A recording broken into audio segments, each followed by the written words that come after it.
이런 모든 것이 다 하나님의 은혜입니다. 여러분 자식도 그렇고요. 여러분 재산도 그렇고요. 또 내 몸도 그렇고 우리가 가지고 있는 모든 것들이 다 하나님 것입니다. 내 것 하나도 없습니다. 혹시 하나님께서 달라고 하시면 여러분 아까워지 마시고 욥처럼 주신 이도 여호와시오 취하신 이도 여호와시오니 하나님 영광으로 받아주십시오 라고 그렇게 영광 돌렸으면 좋겠습니다. 근데 욥은 어찌 대단한 사람인 것 같아요. 하나님이 취하여 가실 때 좋은 방법으로 취하여 간 게 아닙니다. 적들이 쳐들어와서 재산을 다 탈취하고 강탈해 갔습니다. 그리고 10자녀들도 대풍이 불어가지고요. 집이 무너져서 하루아침에 압사당해 죽었습니다. 그 욥의 건강도 마찬가지입니다. 그래도 건강 정도는 지켜주셔야 되잖아요. 건강도 머리끝까지 발끝까지 악창이 나서요.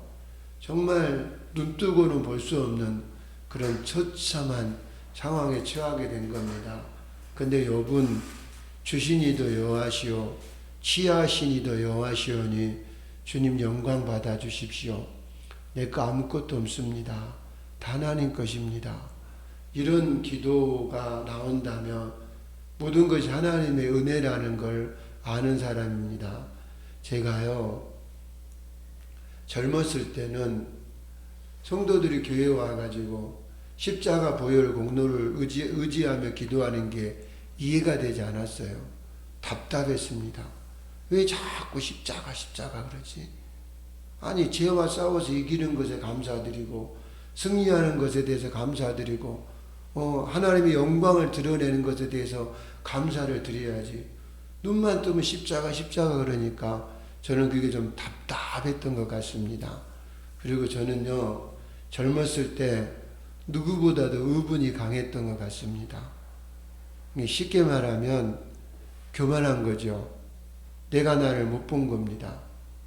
내 자신은 철저하게 나를 보는 눈은 가려져 있었고 다른 사람을 보는 눈은 열려 있었던 것 같습니다. 그래서 굉장히 판단이 빨랐던 것 같습니다. 제가 젊었을 때를 돌아보면 제가 왜 그랬을까라는 그런 생각이 들어요. 근데 제가 나이가 들고 이제 50 중반을 넘어서 60으로 달려가고 있잖아요. 근데 내가 하나 깨달은 것이 있습니다. 젊었을 때는 보이지도 않았고 깨달아지지도 않았었어요. 근데 나이가 드니까 깨달아지는 것이 있더라고요. 근데 쉽게 깨달아진 게 아닙니다. 저도 얼굴이 땅에 처박혔던 것이 한두 번이 아니었던 것 같습니다. 정말 역경을 통과하다가 제가 깨달은 것이요. 모든 것이 다 하나님의 은혜라는 것을 제가 깨닫게 된 겁니다. 할렐루야. 여러분, 모든 것이 다 하나님의 은혜입니다. 제가 우연찮게 극동 방송을 듣다가 어떤 목사님 설교가 너무 감동이 되는 거예요. 중력하고 산소를 얘기하는데 그게 감동이 되는 거예요. 산소가요 공기 중에 21%라고 합니다. 만약에 산소로만 채워지면 어떻게 되는 줄 아세요? 산소 중독으로 다 죽습니다. 또 산소 농도가 25% 이상이 되면 땀이 많이 나고요. 시야가 좁아지고 숨 쉬는 게 힘들어지고요. 호흡 곤란이 오고요. 또 산소 농도가 29%까지 올라가면 의식불명 상태가 됩니다. 그거 31%가 되면 모든 사람이 다 죽어요. 근데 어떻게 산소가 공기 중에 21%를 유지할 수 있을까요? 은혜지요. 하나님의 은혜예요. 그리고 중력도 마찬가지입니다. 중력이 만약에 조금만 더 힘이 가해지면 사람의 피부 모세혈관이 다 터져버립니다. 호흡도 거칠어지고 시신경에 피가 공급이 되지 않아가지고요. 하늘이 회색으로 보이고 중력이 더 힘이 가해지면은 내로 피가 안 올라가서요. 하늘이 시꺼멓게 보인다고 합니다. 또 의식도 잃게 되고 시력도 잃게 되고 결국은 죽게 된다라는 거예요. 여러분, 은혜죠. 정말 은혜입니다. 여러분도 잘 아시다시피 제가 자주 말씀드리지만 이 지구가 총알의 40배 이상의 속도로 개음을 내면서 돌고 있어요. 조금만 앞으로 태양 쪽으로 가면 다 타 죽습니다. 조금만 뒤로 벗어나면 다 얼어 죽습니다. 하나님의 은혜예요. 특별히 인도네시아 사람들보다 대한민국이 하나님께 더 사랑받는다는 걸 알 수가 있습니다. 대한민국은 봄, 여름, 가을, 겨울이 있어요. 그래서 정말 하나님의 솜씨를 우리가 다 경험할 수 있는데 인도네시아는 올 여름입니다. 그래서 눈을 볼 수가 없어요. 우리는 눈도 볼 수 있고 얼마나 감사합니까? 여러분, 모든 것이 다 하나님의 은혜라는 것을 기억을 하셔야 됩니다. 제가 어떤 임금의 예화를 보다가 감동이 돼서 여러분에게 말씀을 드리려고 합니다. 어느 날 임금이 식사를 하는데 평소와는 다르게 음식이 너무 맛있었던 것 같습니다. 그래서 주방장에게 임금이 물어본 거예요. 어떻게 음식을 만들었기에 이렇게 음식이 맛있느냐 라고 물어보니까 주방장이 하는 말이, 임금님, 이건 내 공로가 아닙니다. 가게 주인이 신선하고 좋은 물건을 제게 제공해 주었기 때문에 제가 이렇게 맛있는 음식을 만들 수 있었습니다.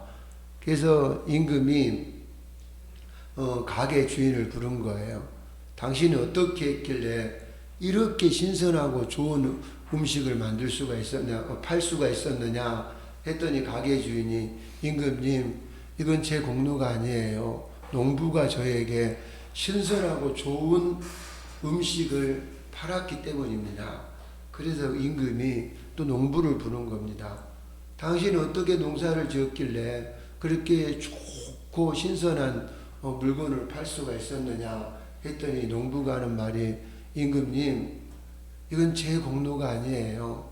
하나님이 제때에 태양을 주시고 제때에 비를 주시고 만 가지 은혜를 베풀어 주셨기 때문에 제가 하나님의 은혜로 이 좋고 신선한 열매를 거둘 수가 있었던 겁니다.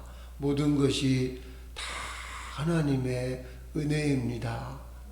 이 예화가 저는 참 감동이 되더라고요. 여러분, 모든 것이 다 하나님의 은혜임이 깨달아지면 감사가 저절로 나옵니다.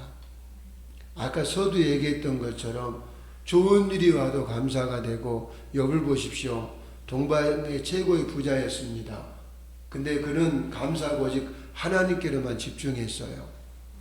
깨달은 거죠. 내가 이렇게 잘 된 거, 내가 이렇게 형통하게 된 거, 내 자녀들이 잘 된 거, 다 하나님의 은혜인 것을 깨닫고 감사하게 된 겁니다.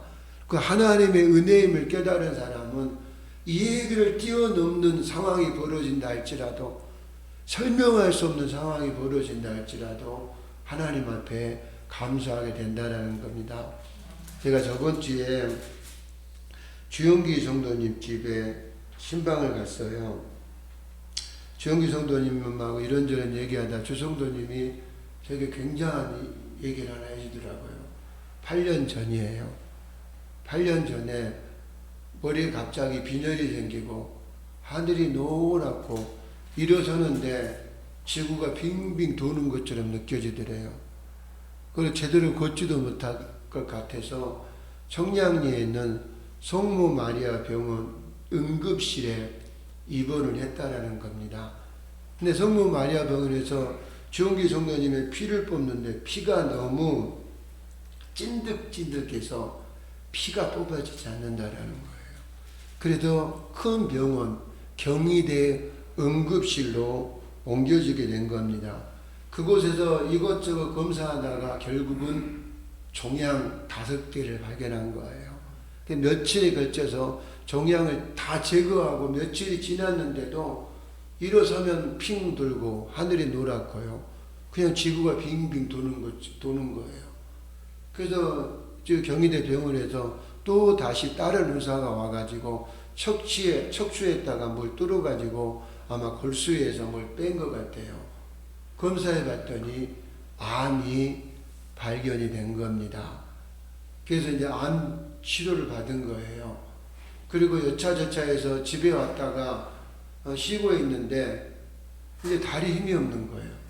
제대로 걷기가 너무너무 힘들어진 거예요. 그래서 다시 경희대 병원으로 가서 4일 동안 거기서 치료받고 5일째 되던 날 집에 오려고 밖으로 나왔는데 어떤 승용차 한 대가 오더니 집에까지 태워다 주겠다라는 거예요. 얼마나 감사합니까? 힘들어도 제대로 집에 걸어갈 수도 없는데. 그래서 딱 승용차에 탔는데 승용차가 그러니까는 뒤에서 힘이 없어서 누워 있었나 봐요. 근데 승용차가 이상한 데로 30분 이상을 빙글빙글 돌더니 가더라는 거예요. 그래서 당신 어디로 가냐 했더니 아무 말도 안 들어요. 막 가더라는 거예요. 그리고 어느 곳에 딱 세워지니까 문이 딱 열리더니 건장한 남자 둘이 주영기 성도님을 포박해가지고요. 독방으로 데려 들어가더래요. 그리고 다 발가 벗겨놓고 담요 하나 주고 침대 하나 주고요. 독방에 감금이 돼버린 겁니다. 그래서 주성도님 그런다면 나 내보내달라고. 나 여기 안 가, 나 여기 있을 사람 아니라고. 집에 가야 된다고. 그냥 메아리 소리처럼 들릴 뿐이지 누구 하나 듣는 사람도 없더래요. 그리고 10일 동안 한 끼도 못 먹었다라는 거예요. 그리고 닌게르만 꽂아 주었고, 그래서 이 주영기 성도가 간호사들에게 제발 전화 좀 하게 해달라. 아무리 간청을 해도 누구 하나 들으려고 하지도 않더래요. 근데 그 젊은 간호사가 주영기 성도가 불쌍하게 보였나 봐요. 그래서 누구도 모르게 전화를 하나 몰래 이렇게 딱 던져주고 간 거예요. 그래도 주영기 성도님께서 그 전화로 전화를 해서 그곳에서 나올 수가 있었다라는 얘기를 하는데, 나올 때도 분명히 자기 지갑에 현찰로 50만 원 이상 있었대요. 근데 50만 원 어디론가 가버리고, 그 병원이 에이스 병원이에요. 만약 가족들이 있으면 고발해가지고 법적 조치를 취하겠을 텐데, 정말 나쁜 병원이에요. 청량리 쪽에 에이스 병원이에요. 이분이 주영기 성도가 혼자 사는 거 알고 보호자가 없다는 걸 알고 납치를 해간 거예요. 주영기 성도와 아무 상관도 없이. 그리고 주영기 성도께서 한 번에 문이 열렸길래 도망을 가려고 일어섰는데 푹 주저앉아 버리더래요. 못 먹으니까 힘이 없었던 거예요. 그래서 119를 타고 집에 와가지고 딱 왔는데 이제는 일어나지도 못하고 걷지도 못하는 상황이고 대소변을 누가 도와줘야 되는데, 이때 제 말이 아니고 주영기 성도 말입니다. 천사가 왔다라는 거예요. 그분이 박옥남 권사님이십니다. 주영기 성도 말이 그래요. 천사가 와서 나를 도와줬대요. 그래서 너무 고맙더래요. 그래서 기력이 회복되고 가지고 그래서 우리 교회를 2년 넘게 나오게 된 거예요. 근데 2년 넘게 나오다가 제가 어느 날부터는 이제 다리 힘이 또 빠지기 시작을 해서 못 일어나게 된 겁니다. 척추가 주영기 성도 말로는 뻣뻣하게 굳어버렸다 그러더라고요. 그래서 병원에 갔는데 그 병원에서 3개월 동안 아무것도 안 하고 누워만 있었대요. 저도 심판 가서 봤는데 손톱도 길고 발톱도 길고 진짜 시체처럼 누워 있더라고요. 그래서 주영기 성도가 그래도 나를 집에 보내든지 다른 병원으로 옮겨달라 해서 옮겨진 것이 효림병원입니다. 효림병원은 죽는 사람만 오신 곳이더라고요. 제가 그곳에 처음 갔더니 주영기 성도님 곁에 사람들이 있는데 가보면 다음 주에 다 없어요. 죽어나가요. 그 주영기 성도가 하는 말이 대부분 다 욕창을 하는데요. 허리가 썩어서 고통당하다가 그렇게 가시는 분들이라는 거예요. 근데 제가 저번 주에 설명했지만 주영기 성도님께서 하나님 은혜로 나오셔가지고 지금은 걷고 있고 온전하지 않지만 제가 왜 이 얘기를 하냐면 봉투를 준비했더라고요. 한 번도 이렇게 자원해서 헌금한 적은 없었어요. 제가 신방 그렇게 오래 했어도. 근데 하나님 은혜에 감사해서 제가 하나님 앞에 헌금을 드리고 싶습니다. 그래서 주영기 성도한테 저 다음 주가 추수감사절인데 제가 하나님 앞에 올려드리겠습니다. 근데 감사가 되더라고요. 이분이 하나님의 은혜의 힘을 이제 깨닫기 시작하더라고요. 그 병원에서 만약에 젊은 간호사가 주영기 성도를 불쌍히 여기지 않았더라면 주영기 성도 끝났어요. 그냥 지구상에서 흔적조차 없이 사라져버렸을 생명이에요. 그런데 우리 권사님 만나서 교회 나왔잖아요. 교회 나왔을 때도 하나님의 은혜를 온전히 몰랐던 거예요. 내가 이만큼 거룩고 내가 이만큼 이렇게 움직이면서 부동산이라도 왔다 갔다 하는 게 하나님의 은혜였던 걸 몰랐던 거예요. 그런데 지금은 하나님의 은혜라는 걸 알기 시작한 거예요. 여러분, 하나님의 은혜임을 알면 우리 안에 감사가 터져 나옵니다. 제가요, 젊었을 때는 저도 잘 몰랐어요. 근데 지금 깨달아지는 게 모든 것이 다 하나님의 은혜라는 게 깨달아집니다. 그리고 한 가지만 더 말씀을 드리자면, 오늘은 설교하고 영 다른 방향으로 가는데요. 한 가지만 더 말씀드리자면, 저는 만약에 신원 집사님이나 박공단 권사님이나 이영희 성도님도 마찬가지지만 젊은 시절로 돌아가겠냐고 묻는다면, 그런 기회가 주어진다면 여러분 어떻게 하시겠습니까?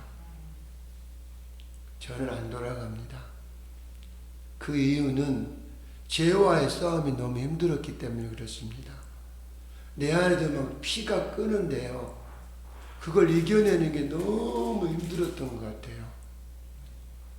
제가 또 안 돌아가고 싶은 이유는 제가 막 다윗처럼 막 이기고 승리하는 삶이 많았더라면 돌아가고 싶은 마음이 혹 있을 수도 있겠지만 나는 너무 부끄러워요. 하나님 앞에. 근다기도 다른 사람에게 손가락질 받을 만한 죄는 진 건 없어요. 그지만 하나님 앞에 너무 부끄럽고 창피한 게 많아요. 그래서 젊은 시절로 돌아가고 싶은 마음이 없어요. 지금이 왜 좋냐면 하나님 은혜가 깨달아지니까요. 제가 이렇게 말하면 팔불주 같지만 제가 지하에 산 지 지금 7년이 넘어갑니다. 일하고 나서 힘들게 일하고 나서 집에 들어오면 우리 예린아가 환하게 반겨줘요. 웃으면서. 그러면 제일 먼저 제가 깨달은 게 하나님 은혜에 감사합니다. 요즘 저는요, 길을 걸어가다가도 하나님 은혜가 감사가 돼요.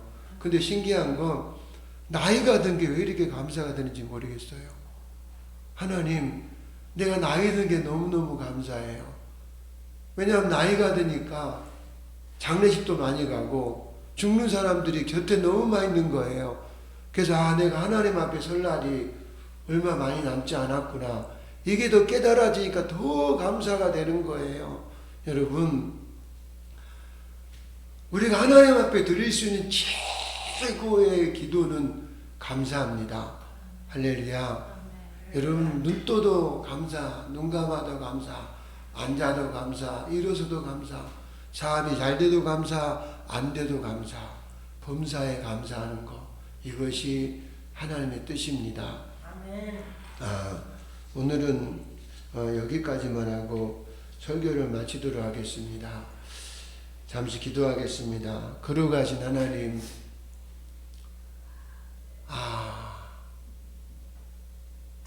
뒤돌아보면 다 은혜인데요. 우리는 어리석어서 무지해서 하나님 마음을 속상해 할 때가 한두 번이 아니었는데, 하나님은 영원한 사랑으로 우리에게 참아주셔서 감사합니다. 성령님께서 말할 수 없는 단식으로 우리가 하나님을 실망시킬 때마다 올바른 길로 세워주셔서 감사합니다. 또 지금 우리가 하나님 먹고 사는 거 다 하나님의 은혜입니다. 아버지, 돈을 벌 수 있는 것도 하나님의 은혜요. 코로 숨을 쉬는 것도 다 하나님의 은혜입니다. 우리가 오늘 추수감사절 하나님 앞에 감사 예배를 드리는데요. 아버지, 우리가 지금 돈은 부족해서 많이 못 드리지만 아버지, 진실로 우리 마음은 하나님 앞에 감사가 넘쳐납니다. 아버지, 솔로몬이 1000마리 양을 드린 것보다 더한 감사가 우리 안에 있습니다. 하나님 받아주시고 영광을로 받으시옵소서. 예수님의 이름으로 기도합니다. 아멘.